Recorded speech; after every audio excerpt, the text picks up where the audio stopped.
अस्सलाम वालेकुम स्टूडेंट्स, मैं हूं आपकी मेंटोर रुताबा और आज की क्लास में हम स्टार्ट करने वाले हैं फ़ोटोशॉप 2020 में तमाम सिलेक्शन टूल्स। जितने भी सिलेक्शन टूल्स यूज़ होते हैं वो सारे के सारे आज की क्लास में हम सीख लेंगे। और जल्द से स्टार्ट करते हैं। सबसे पहले हम लोगों ने लास्ट क्लास में ये दो टूल्स पढ़े थे, रेक्टेंगुलर मार्की और इलिप्टिकल मार्की। इन दोनों को लेने का तरीका ये होता है कि अगर आप सेंटर में रख के इसे यहाँ से ड्रैग करें तो ये देखिए नीचे की तरफ ड्रैग हो रहा है। अगर मैं ऑल्ट का बटन प्रेस करूं तो जहां से मैंने स्टार्ट किया था ये उसी के एक्सिस के अलोंग इसका साइज इंक्रीज करता चला जाएगा। देखिए ये इलिप्टिकल मार्की है, तो अगर मुझे सर्कल लेना है तो मुझे शिफ्ट का बटन प्रेस करना होगा। ये देखें, अगर मैं शिफ्ट का बटन प्रेस करूं तो अब ये बिल्कुल सर्कल में आएगी ये शेप। कुछ इस तरह से फॉर एग्जाम्पल मुझे इतना हिस्सा चाहिए। अगर इस एप्पल, सबसे पहला काम आप लोगों ने करना है बैकग्राउंड लेयर की कॉपी लेनी है। कॉपी लेने के बाद आप लोगों ने क्या करना है, ये जो सिलेक्शन हमने कर ली इस लेयर को बेशक हाइड कर दें क्योंकि इस पर हमने काम कोई नहीं करना। इस लेयर को हाइड कर दें हमेशा के लिए और इस लेयर पे हम लोगों ने काम करना है। तो ये सिलेक्शन मैंने इस लेयर पे ली, इतना हिस्सा मुझे कॉपी करना है, ठीक है। इसके लिए मैं क्या करूँगी, कंट्रोल जे। ये देखें, अगर मैं इस लेयर को हाइड करूँ तो इतना हिस्सा मेरे पास आ गया जो मैंने कॉपी किया है। कंट्रोल जे से मैंने उसे कट और कॉपी कर लिया, वहाँ से कॉपी भी कर लिया और नई जगह पे पेस्ट भी कर दिया और इसमें बैकग्राउंड भी नहीं आ रहा इसका, ठीक है। इस तरह से हम लोग सिलेक्शन कर लेते, लेकिन ये इतनी अच्छी सिलेक्शन नहीं है, ठीक है। इस लेयर को मैं यहाँ से ख़त्म कर रही हूँ। दूसरा तरीका ये है, रेक्टेंगुलर से भी नहीं इसकी सिलेक्शन आएगी और सिंगल रो। अब ये सिंगल रो क्या करती है, ये सिंगल रो का क्या काम क्या है, ये देखें, ये सिंगल रो जो है वो 1 पिक्सल की सिलेक्शन करती है। ये देखें, 1 पिक्सल की इसने सिलेक्शन कर दी हमारे पेपर पे। जो 1 पिक्सल का साइज़ था उसकी सिर्फ सिलेक्शन की है। फॉर एग्जांपल यहाँ मुझे अगर मल्टीपल सिलेक्शन चाहिए, मैं जैसे ही दूसरी सिलेक्शन पे क्लिक करती हूँ पहले वाली ख़त्म हो जाती है। और अगर मुझे मल्टीपल सिलेक्शन चाहिए तो यहाँ मैं क्लिक करके यहाँ नई जगह पे भी क्लिक कर सकती हूँ, तो जितने चाहे उतनी सिलेक्शन ले सकती हूँ, ठीक है। कुछ इस तरह से हम लोग सिलेक्शन ले सकते हैं, या फिर शिफ्ट का बटन प्रेस करके भी हम लोग ये सारी सिलेक्शंस ले सकते हैं। फॉर एग्जांपल ये सारी मैंने सिलेक्शन ले ली और अगर मैं डिलीट का बटन प्रेस करूँ और डिलीट का बटन प्रेस किया, उसके बाद क्या करना है, ये सिलेक्शन ख़त्म करनी है, कंट्रोल डी। अब देखें, इस एप्पल के अंदर जितनी 1 पिक्सल का जो मैंने सिलेक्शन की है उसने उस हिस्से को क्या कर दिया, ट्रांसपेरेंट कर दिया। मतलब उस वहाँ बैकग्राउंड तो कोई था नहीं। अगर तो यहाँ कोई बैकग्राउंड होता, फॉर एग्जांपल मैं यहाँ एक बैकग्राउंड लेयर ले लेती हूँ, इसको इसके नीचे रखा, इस लेयर के नीचे ले आई ड्रैग करके, इसका कलर यहाँ से चेंज कर देती हूँ। सॉलिड कलर में जाके यहाँ से कोई भी कलर चेंज कर दें जो नज़र भी आए हमें। अब देखें, इसने मतलब ये हमारा एप्पल, तो ये ऊपर वाली लेयर थी और जो हिस्सा इसका ट्रांसपेरेंट था उसमें ये ब्लू कलर आ गया और ये 1 पिक्सल की सिलेक्शन करता है। ये टूल जो है हमारे 1 पिक्सल की सिलेक्शन करते हैं, चाहे वो रो में लेनी है या कॉलम में लेनी है। फिर अगर आपने इस तरह से लेनी है तो शिफ्ट का बटन प्रेस करके जितनी मर्जी सिलेक्शन लेते जाएं यहाँ से, ठीक है। ये होगी selection.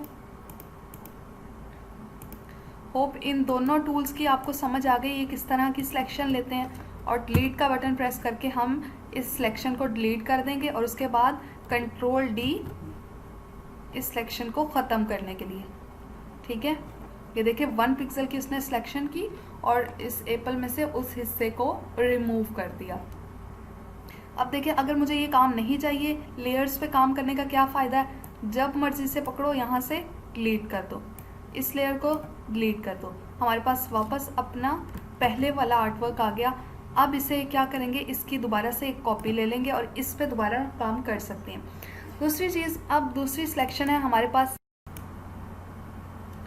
Lasso tool. Lasso tool क्या काम करता है, आपने बिल्कुल जो भी आपका ऑब्जेक्ट है उसके एजेस पे आप लोगों ने इसे आहिस्ता से फेरना है, बिल्कुल करीब करीब रहना है और इसको इस तरह से इसकी सिलेक्शन करते जाना है आपने। अब अगर मुझे थोड़ा नीचे जाना है तो मुझे क्या करना होगा, यहाँ जो आपके पास स्पेस बार का बटन है उस पर जैसे ही आप क्लिक करते हो, छोड़ना नहीं है, और आपका ये हैंड टूल में आपका कर्सर चेंज हो जाएगा। अब आप इस ऑब्जेक्ट को, हैंड टूल को छोड़ना नहीं है इधर से स्पेस बार को, और माउस का लेफ़्ट क्लिक करके इसे ऊपर की तरफ ड्रैग कर सकते हैं और दोबारा से अपनी सिलेक्शन यहाँ से स्टार्ट कर सकते हैं। मैंने सिलेक्शन छोड़ दी थी, उसकी वजह से इसने क्या किया, सिलेक्शन मेरी वहीं एंड कर दी। एस्केप बार, माउस का लेफ्ट क्लिक नहीं छोड़ना,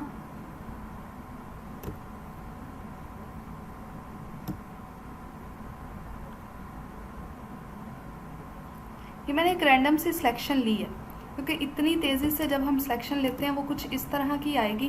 तो अब अगर मैं इसे कंट्रोल जे करूं तो, और नीचे वाली लेयर को हाइड करूं, तो ये कुछ इस तरह की इसने सिलेक्शन ली है, और ये बहुत बुरी सिलेक्शन है। तो इसका क्या तरीका है, इस लेयर को मैं ख़त्म कर रही हूँ और दोबारा से अपने पहले वाली लेयर पे आ जाते हैं। दूसरा टूल हमारे पास क्या है, पॉलीगोनल लासो टूल।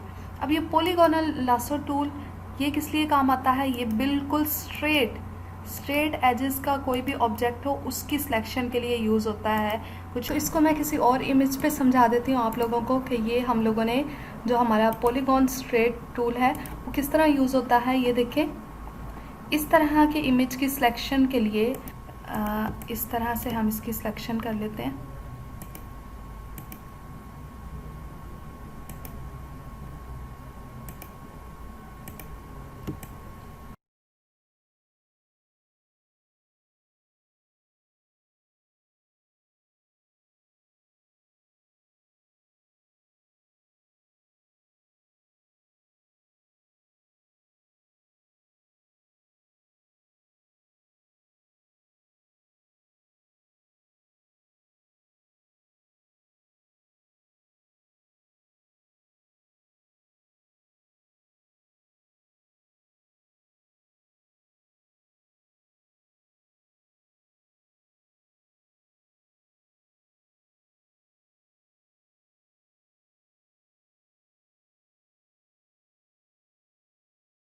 सिलेक्शन होके आ गई है।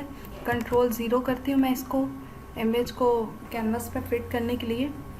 तो ये हमारे पास, अब हम अगर मैं कंट्रोल जे करूँ तो ये देखें, ये मेरे पास इमेज आ गई, जो मैंने इसे ट्रेस किया है वो इमेज आ जाएगी मेरे पास, ठीक है।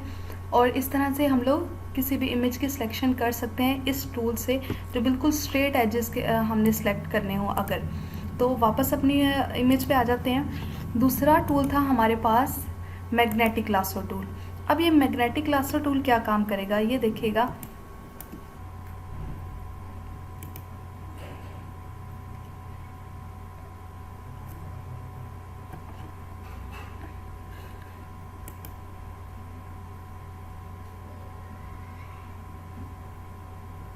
तो इस तरह से आप लोगों ने सिलेक्शन करते जाना है और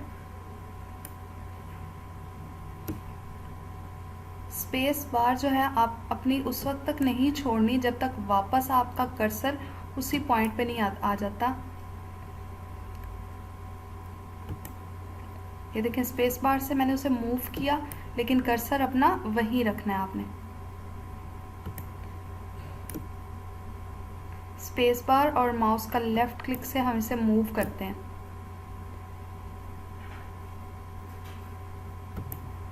तो ये देखें, इससे हमारी कितनी तेज़ी से सिलेक्शन हो रही है।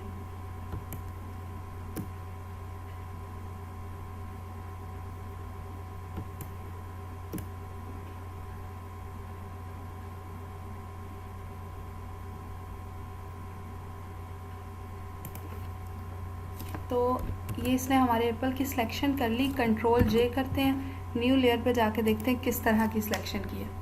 तो ये देखें, काफ़ी हद तक बेहतर सिलेक्शन की है इसने हमारी, जो हमारा मैग्नेटिक लासो टूल था। लेकिन हमें इससे भी बेहतर चाहिए, हमें इससे भी अच्छा काम चाहिए। तो उसके लिए मैं क्या करूँगी, इसको फ़िलहाल मैं हाइड कर रही हूँ। दोबारा पहले वाली लेयर पे आ जाते हैं। अब देखें, यहाँ हमारे पास एक और ऑप्शन है। इस ऑप्शन का नाम है quick selection tool, object selection tool और magic wand tool. Object selection क्या काम करता है कि ये आपके पास एक ऑब्जेक्ट है, आपने लेनी है इसकी सिलेक्शन। तो यहाँ ऊपर से हम इसकी सिलेक्शन, माउस का लेफ़्ट क्लिक नहीं छोड़ना, इसको ड्रैग करना है इस तरह से। तो जैसे ही आप ड्रैग करते हो, ये देखें इसने इसकी कितने अच्छे से इसकी फ़ौरन से सिलेक्शन ले ली। तो अगर अब हम इसे कंट्रोल जे करें तो ये हमारे पास न्यू लेयर पे आ गया, ये लेयर 4 के नाम से।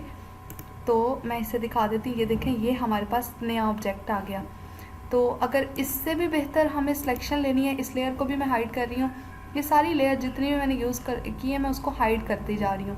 हाइड करने का ये फ़ायदा होता है कि वो जब आप प्रिंट वगैरह लेते हो वो लेयर आपके पास नहीं आएगी। लेयर का पैनल इंशाल्लाह कल हम पढ़ेंगे, नेक्स्ट क्लास में हम लोग लेयर का पैनल ही डिटेल से पढ़ेंगे।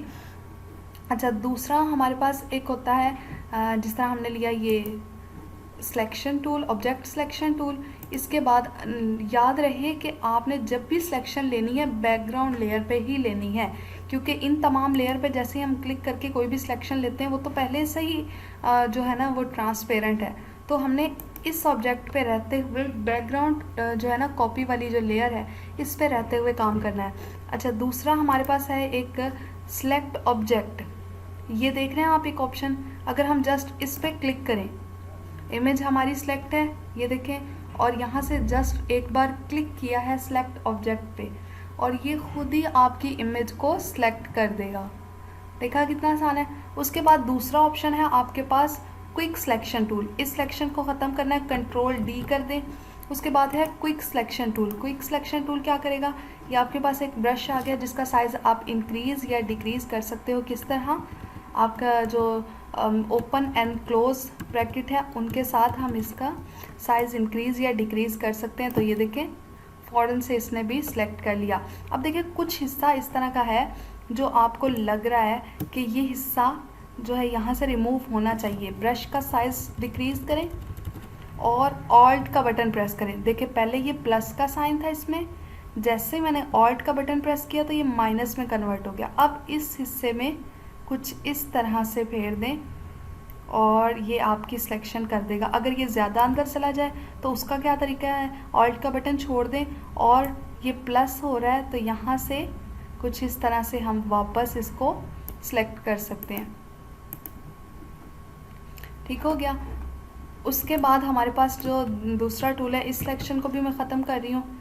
और इसके बाद है हमारे पास magic wand tool. Magic wand tool क्या करेगा, आपने सिर्फ इसके बैकग्राउंड पे एक बार क्लिक करना है और देखें ये एप्पल सेलेक्ट हो गया।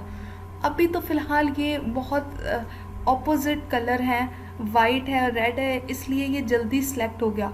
फॉर एग्ज़ाम्पल यहाँ बैकग्राउंड में कुछ इस तरह के कलर होते जो अच्छे से सेलेक्ट ना हो सकते, तो फिर हम क्या करते। अभी देखिए ये सारा जितना भी सिलेक्ट हो गया है और अगर मैं इसको सिलेक्ट इन्वर्स कर दूँ यहाँ से,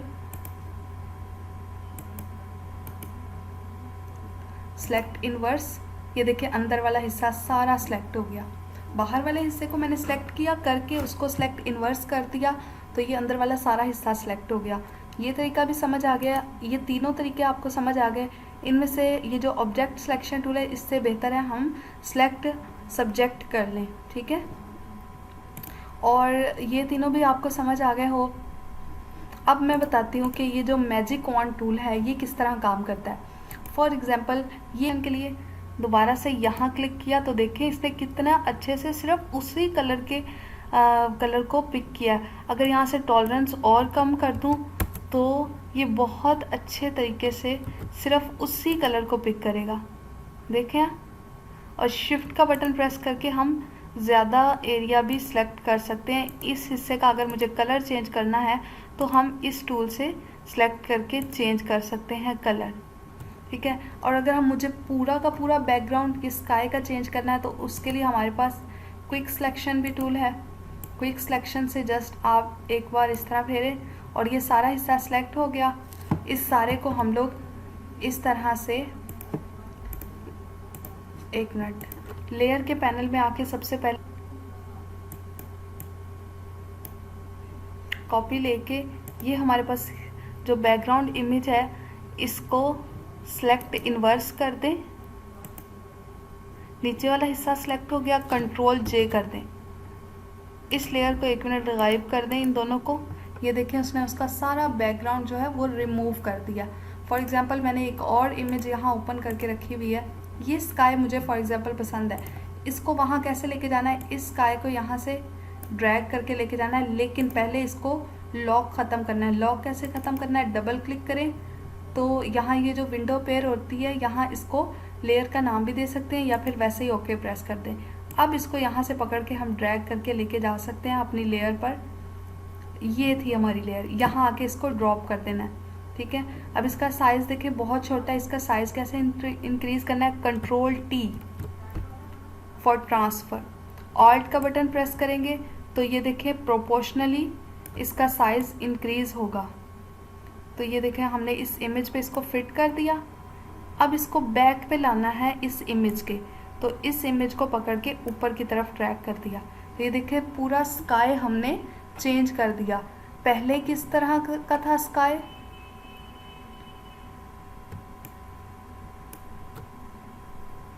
पहले किस तरह का था स्काई, अगर मैं इन दोनों लेयर्स को हाइड करूं तो इस तरह था स्काई। अब किस तरह का है, इस तरह का। तो देखिए कितना ज़्यादा डिफरेंस आया इस लेयर पे। इसका हमने बिल्कुल स्काई चेंज कर दिया। अब आपको स्काई चेंज करना तो आ ही गया होगा।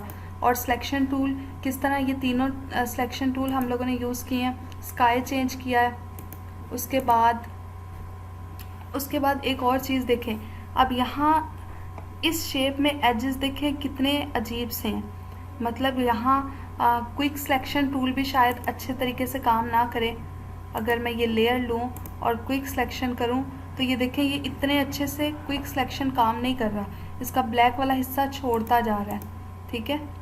तो अगर इससे भी बेहतर कोई टूल मुझे चाहिए जो इस सारे को ज़्यादा अच्छे से सिलेक्ट करे, तो वो टूल कौन सा है हमारा, यहाँ से हम इसे सिलेक्ट ऑब्जेक्ट अगर कर दें तो थोड़ा सा आपको वेट करना पड़ेगा और उसके बाद देखते हैं ये किस तरह की सिलेक्शन करता है। आपको इतने सारे मेथड आ गए हैं सिलेक्शन करने के, तो आप कोई भी सिलेक्शन यूज़ करके आप इसकी सिलेक्शन कर सकते हो। देखिए इसने कितने स्मूथ तरीके से इसके सारे एजेस को सिलेक्ट किया हुआ है इसने, ठीक है। Ctrl+J करके हम ये देखें इसकी लेयर बना लेते हैं। नीचे वाली लेयर को अगर हम हाइड कर दें तो ये देखें अब इस इमेज का हम बैकग्राउंड जैसे मर्ज़ी चेंज कर सकते हैं। ये हमारे पास PNG फॉर्म में ये इमेज आ गई है और इसको हम यहाँ इस स्काई पे भी रख सकते हैं। अगर इसको Ctrl+C करूँ, देखिए जैसे ही मैंने Ctrl+C किया एक बाउंडिंग बॉक्स आया, ठीक है। इसे मैंने कॉपी कर लिया और इस बैकग्राउंड में आके Ctrl+V कर दें तो ये देखें हमारे पास ये इमेज यहाँ इंपोर्ट हो गई। अब इसको Ctrl+T करना है इसका साइज़ इंक्रीज़ करने के लिए। ऑल्ट का बटन प्रेस करें ताकि ये प्रोपोर्शनली इसका साइज़ इंक्रीज़ हो इसके एक्सिस के लॉन्ग। तो यहाँ हम इसे यहाँ फिट कर सकते हैं।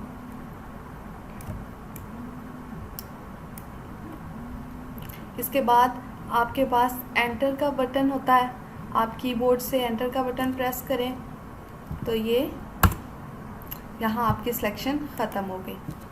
Ctrl+0 करके आप इसे देख सकते हैं। तो इस तरह से आप किसी भी इमेज का बैकग्राउंड रिमूव करके चेंज कर सकते हो और उसका स्काई चेंज कर सकते हो। आगे मज़ीद भी हम बहुत सारी सिलेक्शंस सीखेंगे कि किस तरह हमें इमेज को इसकी एडजस्टमेंट वगैरह करनी है। और नेक्स्ट क्लास होगी हमारी लेयर का पैनल, डिटेल से पढ़ेंगे। मिलते हैं नेक्स्ट क्लास में। अपना और अपनों का बहुत सारा ख्याल रखें। अल्लाह हाफिज़।